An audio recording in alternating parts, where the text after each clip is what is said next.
დღევანდელ ადმინისტრაციას პრეზიდენტ ტრამპის ხელმძღვანელობით ვფიქრობ შესწევს იმის ძალა, რომ აი ეს უსამართლო გადაწყვეტილებები, რაც იყო ქართულ სახელმწიფოს წინააღმდეგ და ქართველი ხალხის წინააღმდეგ ძალიან მარტივად შეცვალა. კახა კალაძეს ბიძინა ივანიშვილისთვის ამერიკული სანქციების მოხსნის იმედი ტრამპის საფასუხო წერილმა მისცა. ქართული ოცნების გენერალური მდივნის ამ კომენტარით ოპოზიციისთვის ცხადი გახდა, რა არის ქართული ოცნების მთავარი სადარდებელი. მე მხედველობაში მაქვს ის სანქციები, რომელიც იქნა დაწესებული ყოველგვარი ახსნა-განმარტებების გარეშე და არანაირი საფუძველი არ ქონდა სანქციების დაწესებას. ეს იყო უბრალოდ შანტაჟის და მუქარისთვის გაკეთებული. სტრატეგიული პარტნიორობა საქართველოსა და ამერიკას შორის უკვე მეორე წელია გაჩერებულია.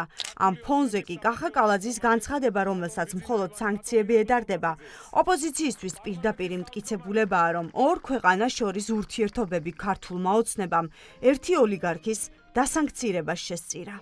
კალაძის პოლიტიკური პროვინციალიზმის ფონზეც კი ძალიან სასაცილო, ძალიან კომიკურია ამ ტიპის გახარება ავტომატურად გენერირებული წერილი, რომელიც მიიღო მსოფლიოს ყველა იმ ლიდერმა, ვინც პრეზიდენტ ტრამპს და აშშ-ს მიულოცა დამოუკიდებლობის 250 წლის იუბილე. მათ აქვთ ლეგიტიმაციის ძალიან დიდი შიმშილი და ძალიან მაღალი განცდა იმისა, რომ მათ არავინ არ ესაუბრება, არავის არ აინტერესებს და არავისთვის არ აქვთ არავითარი რეპუტაცია ან მიმზიდველობა. და აი სწორედ ამიტომ შეუძლიათ, რომ ერთი წერილით, რომელიც არის ისე ყველა ლიდერისთვის გაგზავნილი ერთნაირად, აი ამხელა სიხარული გამოხატვა. ქართული ოცნება ურთიერთობების დალაგებაზე პასუხისმგებლობას ამერიკას აკისრებს.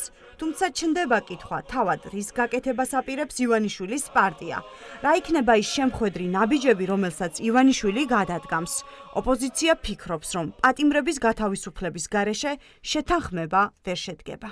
ეს არის პროტოკოლური წერილი იმის ფონზე, რომ მიულოცეს 250 წლის იუბილე ამერიკას და ყველა წერილზე მსგავსი პასუხი მიიღო ყველა სახელმწიფომ. ბოლო 2 წლის მანძილზე ქართულმა ოცნებამ ვერ შეძლო ამერიკასთან ურთიერთობის გადატვირთვა, მიუხედავად იმისა, რომ ცდილობა ჰქონდათ ბევრჯერ და დელეგაციებიც აგზავნა ამერიკაში.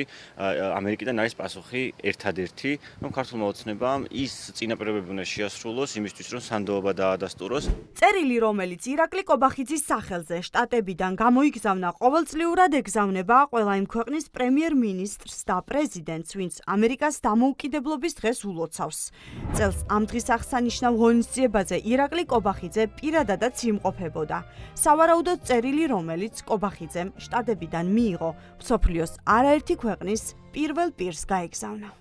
კახა კალაძე ყველაფერს აკეთებს იმისთვის, რომ შეერთებულ შტატებთან სტრატეგიული პარტნიორობა არ აღადგინოს ქართულმა ოცნებამ და ამას უკავშირებ მე მის განცხადებასაც, როდესაც ის ერთის მხრივ უსამართლოს უწოდებს შეერთებულ შტატების გადაწყვეტილებას და იქით ელოდება შეერთებულ შტატების მხრიდან, რომ იმად გაადგან ნაბიჯი, ნაცვლად იმისა, რომ თვითონ დააკორექტირონ ქცევა და ტრაექტორია, როგორც ეს მარკო რუბიომ მოუწოდა. შესაბამისად ეს კიდევ ერთხელ აჩვენებს იმას, რომ ისინი უბრალოდ ყალბ iluzიის შექმნას აგრძელებენ საკუთარი ამორჩევლისთვის, რომ თითქოს რაღაცას ალაგებენ. ამ შემთხვევაშიც ასეთ პროტოკოლურ წერილზე შეუძლებელია უბრალოდ რომ ამ პროტოკოლურ წერილს მოყოს რაიმე ქმედითი გადატვირთვა იმ მარტივი მიზეზის გამო, რომ აქეთ მხარეს ქართული ოცნების ხელისუფლებას აქვს მთელი რიგი საშინაო დავალებების შესასრულებელი. აი ეს შეიძლება იყოს შემხვედრი ნაბიჯები.